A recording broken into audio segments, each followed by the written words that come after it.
Okay, you have to do the hard thing now. And it's not always easy, it's not always linear, and you can't always change things immediately. Like if you're in a circumstance where you're living with somebody and you don't want to live with them anymore, or you're financially dependent on somebody, you're in an abusive relationship, you're at a job that you hate, but you know you have to leave, you're living in a city or a country that you know you have to leave. It's really important that you acknowledge that and don't quiet your emotions down. Listen to yourself because you need to honor yourself. Don't suppress it and act like everything's okay when it's not, and you deep down know it's not.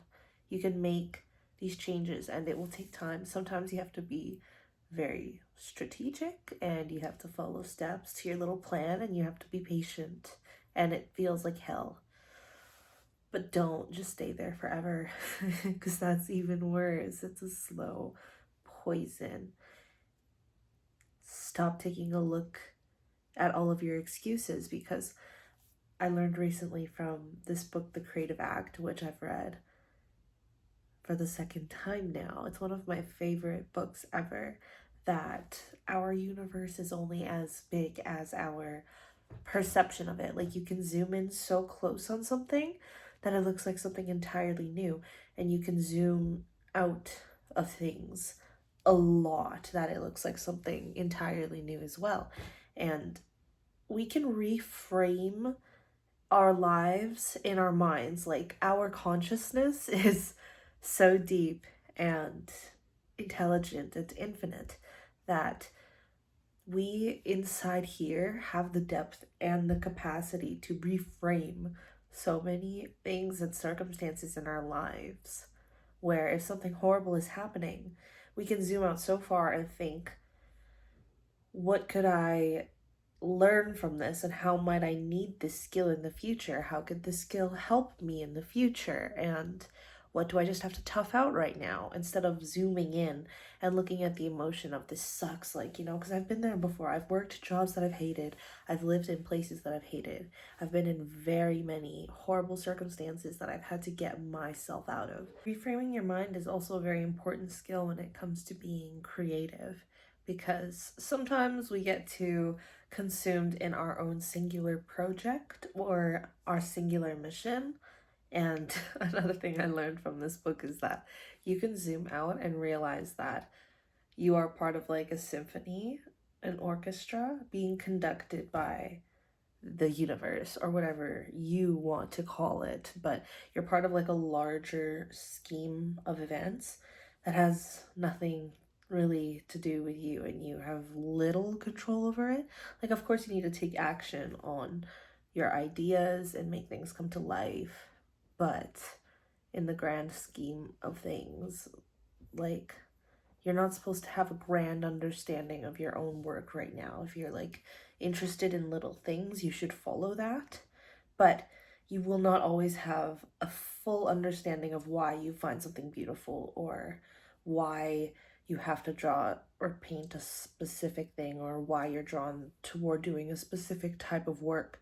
And it's unlikely you'll come to like a full circle understanding of that, but you can zoom out and understand that these interests and these directions that you're being pulled in are all happening for a reason, and you're part of this larger orchestra. So to have faith in what's going on with you is exactly what's supposed to happen and go on with you.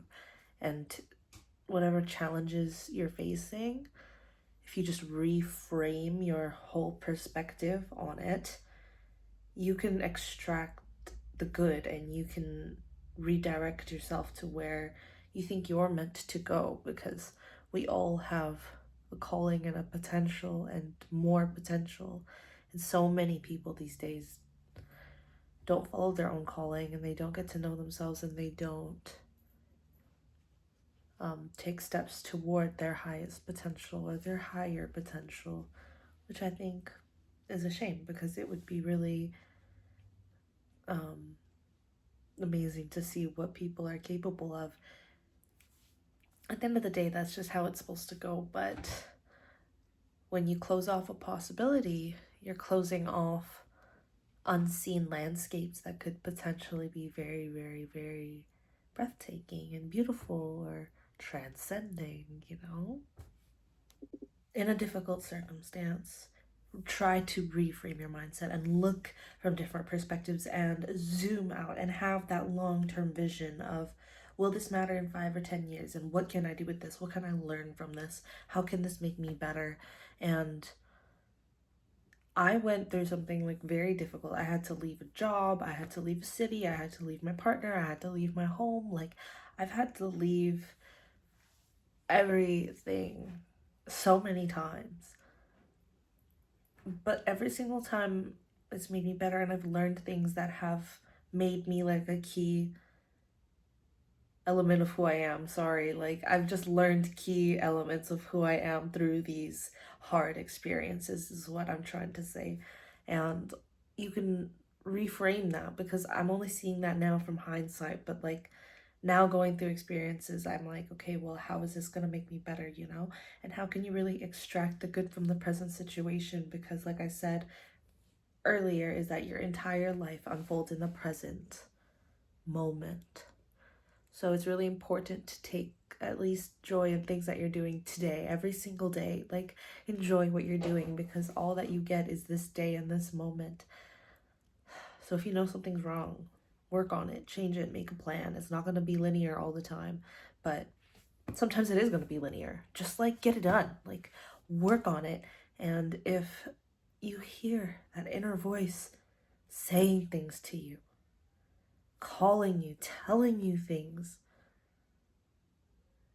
don't ignore yourself. Let yourself exist. Honor your own emotions. You need to treat yourself like a separate person that you care about so much. And if they tell you, hey, this city makes me depressed, just be like, suck it up, like deal with it. Like, you gotta kind of care about yourself, you know what I mean?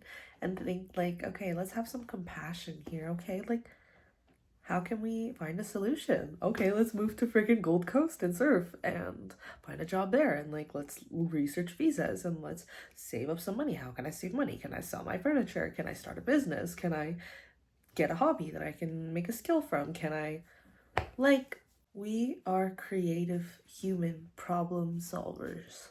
So, yeah, do the hard thing now.